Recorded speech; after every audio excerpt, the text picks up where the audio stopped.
O que tá rolando aí na vida de vocês, assim, que vocês acham que é importante a gente discutir? Olha, na minha vida, ultimamente, o que está rolando é maternidade. Cuidando de uma criança de 8 meses, trabalhando. E é isso, assim. E acompanhando, tentando pelo menos acompanhar essa loucura que está o Brasil, né? É o primeiro filho de vocês? É o primeiro filho da É filho ou gente. filha, desculpa? É uma menina. É uma menina. E 8 meses. 8 meses. Como foi ter filho, assim? Vocês estavam planejando? Como foi isso aí? Tava. A gente, na verdade, assim, pouco tempo depois que a gente casou, eu engravidei. E já era algo que a gente queria muito. E a gente entende isso como uma coisa natural mesmo, uma consequência do nosso casamento. E é maravilhoso, mas assim, putz, dá trabalho, hein? É perrengue, ter filho é perrengue. Mas o lado bom é muito bom, então Dá vale muito trabalho mesmo? Porque eu sempre escuto histórias que, tipo, não, você tem que ficar acordado até tarde e tal. Aí eu fico pensando, eu sempre tô acordado até tarde, entendeu? Exato. Eu acho que eu coloco o filho no berço ali, fico jogando, se ele chorar, dou uma mamadeira. É tão complicado assim? Ou Eu vou ser bem honesta com você. Não. não? É que assim, a gente vive num mundo hoje onde, primeiro ponto, as pessoas acham que tudo é muito difícil, tudo é um grande problema. Então rola uma espécie de vitimização, né? E tem aquela galera do amo meu filho, mas odeio a maternidade. Essa coisa militante, assim, de não podemos romantizar a maternidade. Mas eu vou falar pra você, eu romantizo sim, eu acho que é legal pra caralho ter filho. Né? Você vê ali o desenvolvimento da criança, né? E a gente fica brincando muito que a nossa filha, ela parece muito com os dois. Então, assim, a depender de por onde você olha, ela tá lembrando alguém. E você observar essas coisas é muito legal, assim. Vocês se enxergam nela. Você se enxerga, Entendi. exato, né? E dá trabalho, sim. Mas, qual é a lógica da vida se não for pra gente ter trabalho com as coisas... É normal, é esperado que muito custe o que muito vale, né? Então, assim, é lógico que dá trabalho, é lógico que você fica... tem uma certa privação de sono ali no começo, nos primeiros 30 Esse é o pior? dias. Essa é a pior coisa? Eu acho que sim, eu acho que é o que mais pega, assim, no geral, porque, privação de sono é método de tortura, né? Sim. Então, assim, você ficar sem dormir direito e tal, mas é uma coisa que passa, uma hora a criança vai dormir mais, e aí você pode dormir também, às vezes também não pode, paciência. Mas é um trabalho que, no final das contas, é muito recompensador, né? Filho é um negócio muito legal, assim. Eu sempre falo para as pessoas que se eu pudesse dar um conselho para a vida é esse, assim. Tenha filhos, construa uma família, porque é o que você deixa, né, no final das contas. Todo o resto morre e fica aí, e o filho você vai... É a chance de perpetuar Exato. a sua vida de uma forma mais segura, né? Você pode criar um filho ou você pode criar, tipo, sei lá, a Microsoft, né? Exatamente. Mas, eventualmente, a Microsoft vai ser deturpada e a sua visão da Microsoft vai morrer, eventualmente, né? No caso, eu só tenho capacidade de criar filho mesmo. Microsoft eu vou deixar para outra pessoa. É bom, né? Não tenho condições. Não sei se... Eu conheço pessoas que têm essa condição também, é difícil. Mas é isso, assim, é trabalhoso, é custoso, mas... as coisas boas e as coisas que realmente importam na vida, elas são trabalhosas, elas são custosas, né? Então, Sim. Cara, na boa, a gente vive muito numa cultura da reclamação, né? Todo também mundo tem reclama de tudo. Sim. E acha que sempre o problema que enfrenta é sempre pior do que o de todos os outros. Mesmo que seja mínimo, né? É claro que o parâmetro que você tem que ter para problema é o parâmetro da sua vida, porque você começa a comparar com a vida dos outros também é um tanto complicado. Sim. De qualquer maneira, criar filho hoje em dia é muito mais fácil do que era 50 anos atrás, 60 anos atrás. Minha avó, quando teve os filhos dela, cara, assim, não era você chegar no mercado e comprar frango congelado. Ou você tinha uma casa com um quintal para criar suas galinhas e tal, e você matar, depenar, não sei o quê, ou tinha alguém que te vendia o animal vivo para você fazer isso. Pode crer. Né? Então, foi um processo até depois vender o animal morto, depenado, e depois a gente encontrar no supermercado. Agora você vê ali em nuggets, né? exato. Cara, agora tem tudo. Isca de né? frango. Até galinha de soja. né? É verdade. Galinha Carne de soja. sintética, os caras estão vendendo. Bife de soja, tem tudo, então. É. Então, assim, é muito mais fácil. Então, esse tipo de perspectiva eu acho muito interessante para a gente também ter um parâmetro para analisar a nossa própria vida. Né? Quer dizer, tem coisas, cara, que a maioria das pessoas da minha geração, se viveu em grande cidade, nunca viu na vida, por exemplo, a sua avó ou a sua bisavó, ou a sua tia matando uma galinha na sua frente, depenando Hoje para as pessoas fazer. têm dó da galinha. As pessoas nunca viram isso, né? O porco.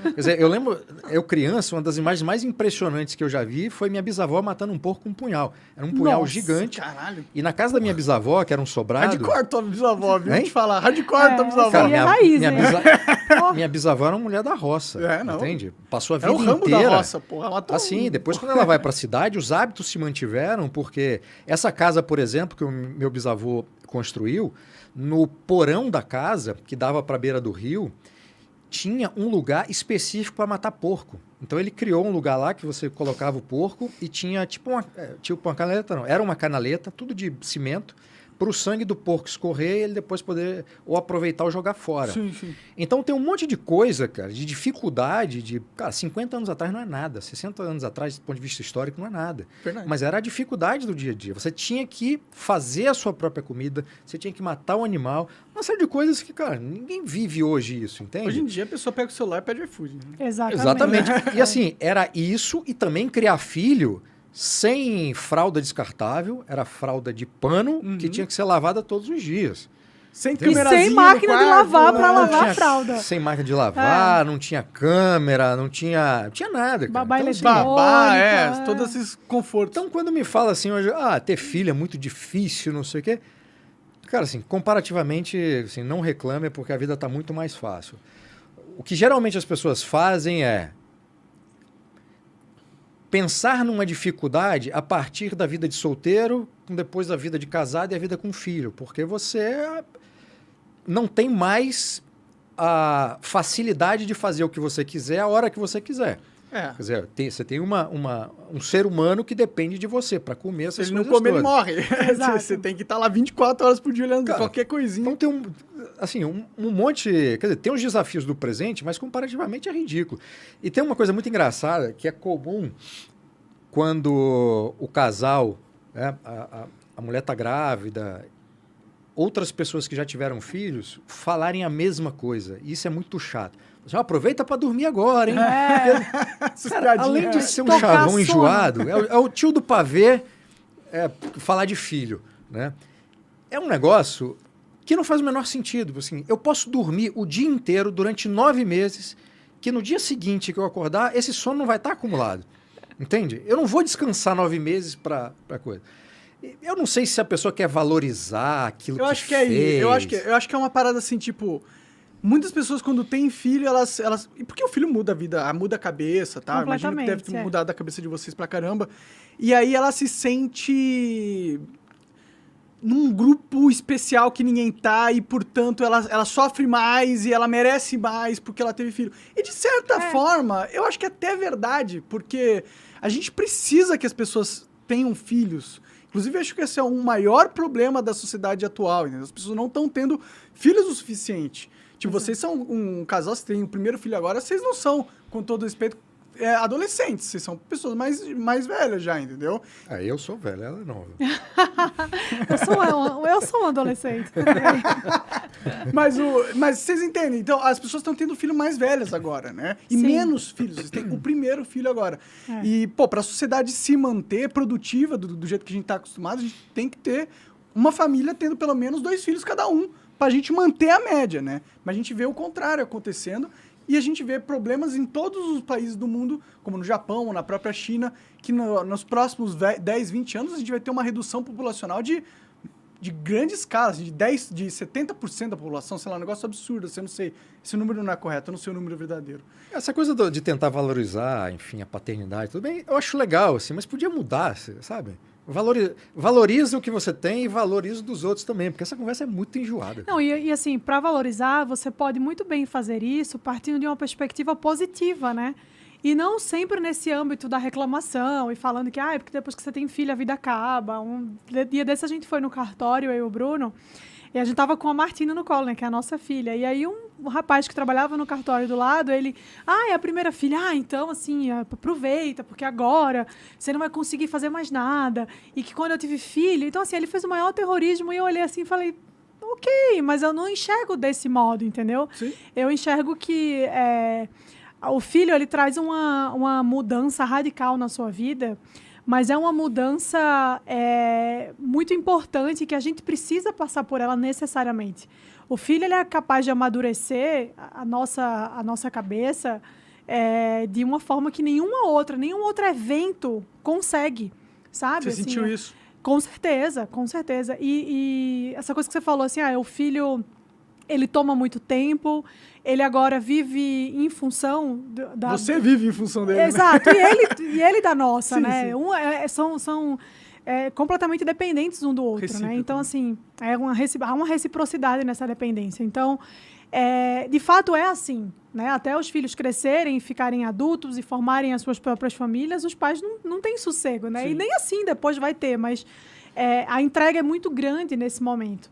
Mas aí é uma coisa curiosa, porque as pessoas falam, eu não quero ter filho agora porque eu primeiro preciso viajar. Eu não quero fazer isso. Com todo respeito, você pode fazer o que você quiser da sua vida, mas eu não vejo sentido para mim em abrir mão de viver uma coisa como essa que a gente está vivendo agora, que é de criar e formar uma vida, um ser humano, para deixar isso de lado, porque eu tenho que conhecer, sei lá, a Indonésia. Tipo, foda-se a Indonésia. Não vou morrer se eu não vou conhecer a Indonésia, entendeu? Eu vou conhecer a Tailândia, vou tirar fotos lindas, maravilhosas. Dá pra você ir com seu filho pra Indonésia também, Exatamente, né? exatamente. Mas isso vai passar, entendeu? A construção da minha família, o que eu vou deixar pro mundo, né? E para mim esse é o verdadeiro sentido. Acho que a gente veio aqui para isso mesmo, né? Não foi para ir para fazer fotos bonitas na Polinésia Francesa. Claro, se você tiver a oportunidade de fazer isso, e se você puder fazer isso com seus filhos, a gente tem vários casais de amigos que viajam pra caramba com os filhos debaixo das asas, melhor ainda, mas isso não é o que vai determinar se a minha vida é uma vida mais ou menos feliz, entende? E ainda tem um outro lado nisso tudo, que às vezes essa ânsia, né? Essa coisa excessiva de eu preciso fazer isso e aquilo, acaba revelando uma falta que você tem, né? Um vazio ali muito profundo. E eu acho que o filho ele vem justamente para salvar você desse egoísmo de eu tenho que fazer todas as coisas para mim agora e a minha família, os filhos podem ficar para depois, né? Eu preciso, antes de ter filhos, eu preciso viajar, eu preciso trabalhar, eu preciso ganhar muito dinheiro, eu preciso ser CEO da empresa, eu preciso formar fazer o isso. meu sonho de vida para depois desistir dos meus sonhos de ter filho, né? Exato. Assim. E aí, às vezes, principalmente com nós, mulheres, né? A vida é implacável, né? Então a gente vai adiando, e aí quando chega lá na frente, a gente não consegue mais engravidar. Sim, é rápido a menopausa, né? É rápido, e assim, o tempo é muito cruel com a gente, né? Os homens não têm esse problema. Então eu vejo muitas mulheres negando ali essa coisa o sonho de construir uma família, de ter filhos e de viver um casamento feliz, saudável, buscando deixar algo de fato perene para esse mundo, porque estão sempre procurando subir um degrau a mais ali na carreira, nas conquistas pessoais. E tudo bem, assim, como eu falei, cada um faz o que quiser da sua vida, não estou cagando regra para ninguém aqui, mas na minha perspectiva do que é o sentido da vida, eu acho que você formar uma família e construir uma família e ter filhos e educar os seus filhos para o bem, para a verdade, para fazerem a diferença no mundo, é o que realmente importa, assim, é o que dá sentido à nossa existência, né? Tem uma coisa muito masculina nessa visão, assim, essa frase aproveita para dormir, esse tipo de coisa, é homem. Eu não lembro de nenhuma mãe em algum momento da vida ter feito um comentário nesse sentido. Entendi. Então essa é uma posição muito masculina, né? Parece que você tem que fazer uma escolha. Ou você está solteiro e pega todo mundo, e aí você abre mão da sua vida para casar, e depois que você está no casamento, você abre mão do seu tempo, da liberdade para fazer coisas com sua mulher para ter um filho. Sim. Uma visão muito masculina. E, desgraçadamente, isso cria também problemas de ordem econômica. Porque se você tem essa visão masculina, quando uma mulher está ascendendo na carreira e ela quer engravidar, ela fica adiando, porque essa estrutura de pensamento nas empresas é desse jeito. Então, se houvesse um outro tipo de mentalidade em que a empresa, né, ou essa visão econômica de forma geral não fosse contra, né, essa visão de que a mulher não pode engravidar ou tem que adiar, talvez a situação fosse diferente. Talvez não, com certeza seria diferente. Mas é uma visão muito, muito masculina. E é de curto prazo, né, se for para pensar. Porque se é por questão econômica, um filho, para a sociedade, é a coisa mais positiva economicamente que pode existir. E é um negócio meio burro também, concordo com o que você está falando. E tem outra coisa, assim, para uma mulher que quer ter filho, obviamente, ela volta para o trabalho com outro ânimo e com uma perspectiva também de mundo, de experiência, de vivência, cara, que vai fazer diferença positiva na empresa. Com certeza. Entende? Mas assim, se tivesse alguma coisa para uma bandeira, né, uma agenda para ser buscada e lutada, eu acho que era mudar essa visão. Porque o pessoal fica muito nessa coisa assim, homem é a maioria dos CEOs, homem não sei o quê. E aí, como você tem essa estrutura, o pior do que essa estrutura é a mentalidade, porque as mulheres que vão para a faculdade de administração, de economia, não sei o quê, ou de engenharia, e depois entram nessa estrutura, vão passar a pautar a sua vida, pelo menos durante um tempo, dessa forma. Isso é um negócio cruel dos diabos, porque tem um tempo biológico da mulher. Verdade. Como a Mari falou, o homem pode adiar, mulher não, cara. É verdade, isso faz sentido total. E para a sociedade é ruim. É. E aí acontece aquilo que eu estava falando, com a maioria das populações com a pirâmide de... Não sei qual que é o nome da pirâmide. É uma hierarquia do Egito. É uma pirâmide de idade da população. Tá todo esquisito, porque normalmente você tem que ter pouca gente velha, muita gente nascendo, e aí você tem até para poder pagar a aposentadoria dos velhos, né? Eu tenho que pagar pro velho tá andando de ônibus na sexta-feira de manhã. Isso é um negócio muito doido, né? Porque você pega as histórias das sociedades num momento histórico de muita dificuldade, de muita escassez, de muita restrição, de muita violência, inclusive guerras, famílias tinham muitos filhos. E depois, quando a vida começou a ser mais fácil, você tem acesso a tudo e tudo mais, enfim, reduz a necessidade de um interesse. Cara, é um negócio meio doido. Eu acho que isso está ligado também a um retardamento do processo de amadurecimento do homem, tá? Porque esse componente biológico da mulher faz também que a mulher amadureça mais cedo. E o homem fica adiando. Fica adiando o casamento, fica adiando o filho. Responsabilidade, né? Pra quem quer um monte, né? Exato. Cara, e quando você tá assim, no seu grupo social, ou a sociedade como um todo, que tá a todo tempo criando incentivos e aconselhando, entre aspas, por via direta ou indireta, para você adiar, né? Para você pegar todas as mulheres que você quiser, quando tá jovem, aproveitar a juventude. Quer dizer, qual o significado dessa frase que a gente ouve muito? Cara, aproveita a sua juventude, não sei o quê e tal. E quando você vai ver a história das pessoas que você conhece, os puta maluco que passaram pela sua vida, amigo de escola, não sei o quê, cara, esses caras só melhoraram depois que se casaram. Porque a mulher civiliza, entende? A mulher civiliza. Sim. E isso é um negócio assim, dependendo da mulher, ela barbariza cara. também. Não, claro, eu tô falando de situação normal, né? Tem mulheres que são âncoras, né, do diabo, assim como tem homens que atrasam a vida. Mas, na média, a mulher civiliza o homem, deixa o homem mais... organiza a vida do homem, sabe? A cabeça, o homem amadurece. Então, tem uma série de coisas e o filho vem como extensão dessa relação. Você até falou assim, você fez uma avaliação do ponto de vista econômico, né? Quanto mais gente, melhor para uma sociedade do ponto de vista econômico. Cara, mas é assim, a questão econômica eu acho que é uma questão colateral, né? É o tipo de efeito positivo colateral. Quando eu penso em mais pessoas na sociedade, eu penso em mais pessoas para fazer com que a sociedade dê certo. Então, se você tem uma média muito boa, você acaba aumentando a régua para aquele grupo que é muito mais avançado em determinadas áreas, porque, enfim, nasceu com talento, o que quer que seja. E para o nosso caso, que nós somos católicos, cara, é mais gente na igreja.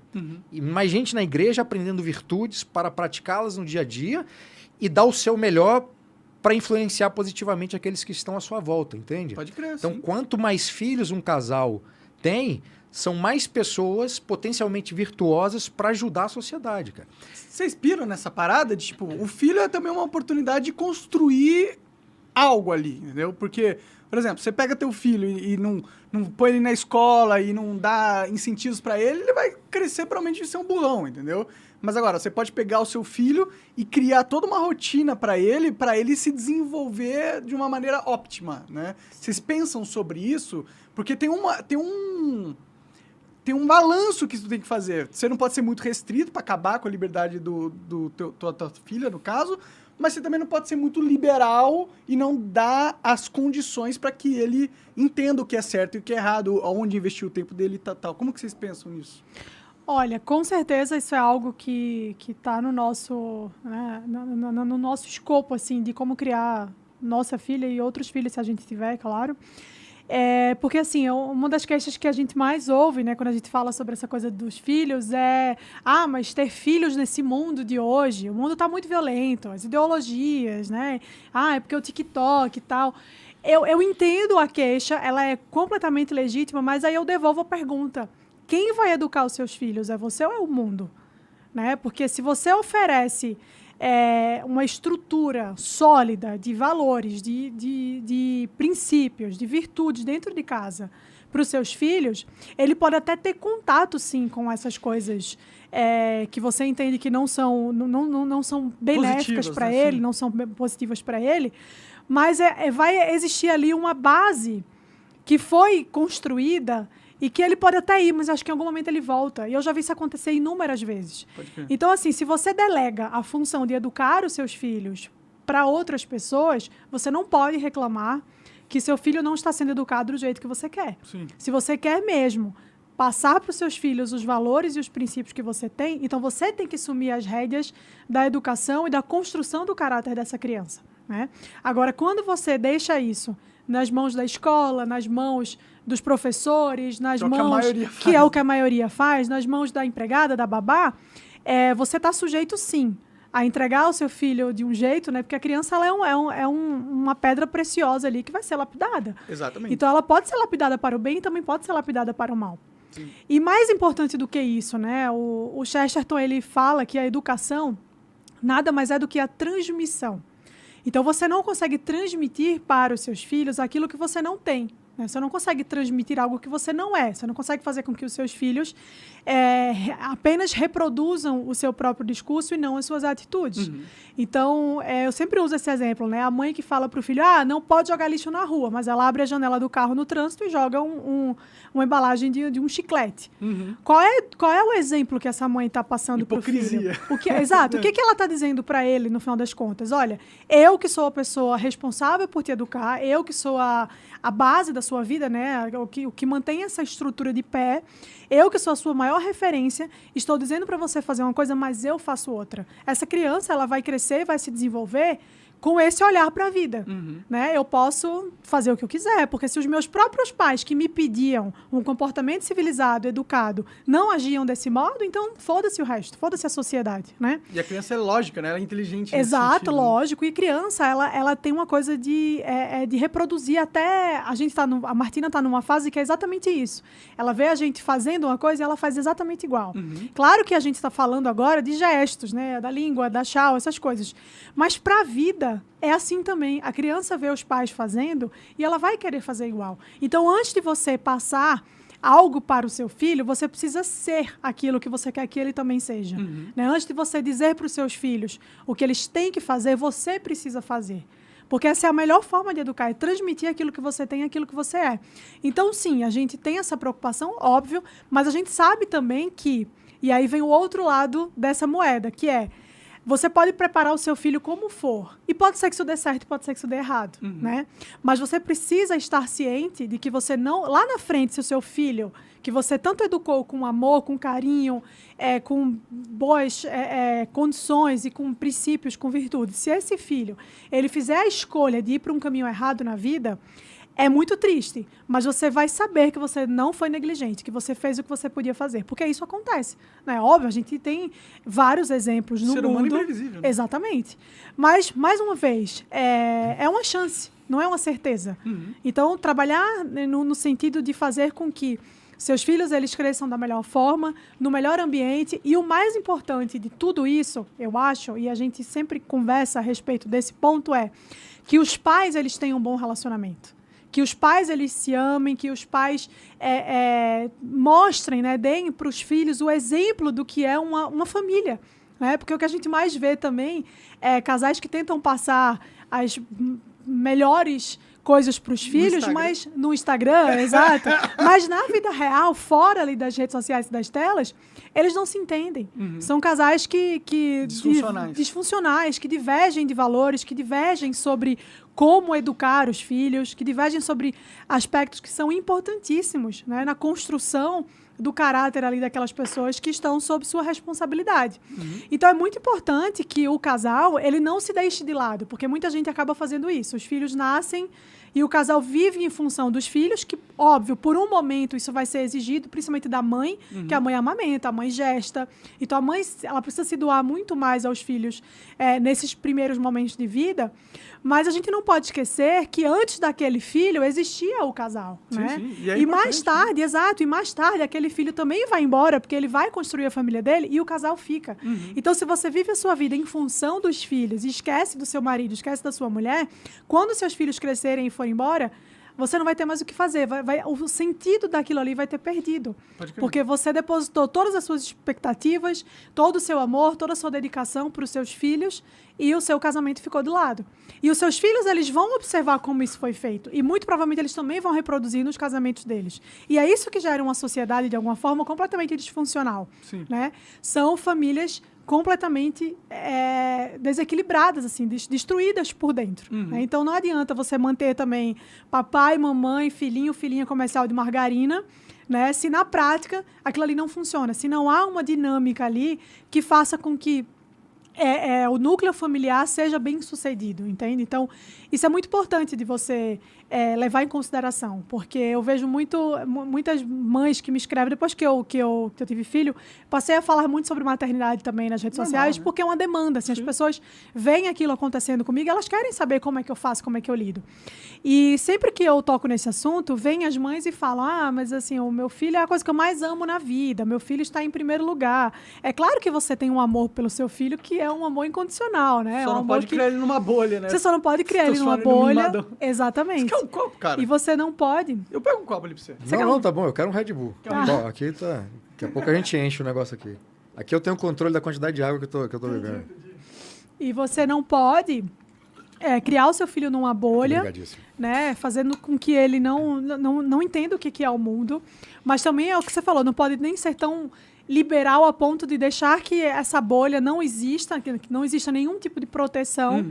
E que seu filho simplesmente nade junto com a correnteza. Então, o que vai fazer, que vai traçar a linha entre esses dois caminhos é justamente a forma como você educa, é o que você passa para os seus filhos, os valores que você passa e mais ainda o exemplo que você dá. Eu acho que isso é o mais importante. Assim. Tem muitos pais que acham que os filhos são idiotas. E... Vocês não conversam com o bebê assim? Claro que sim. Tem dúvida. Eu converso com um cachorro, imagina.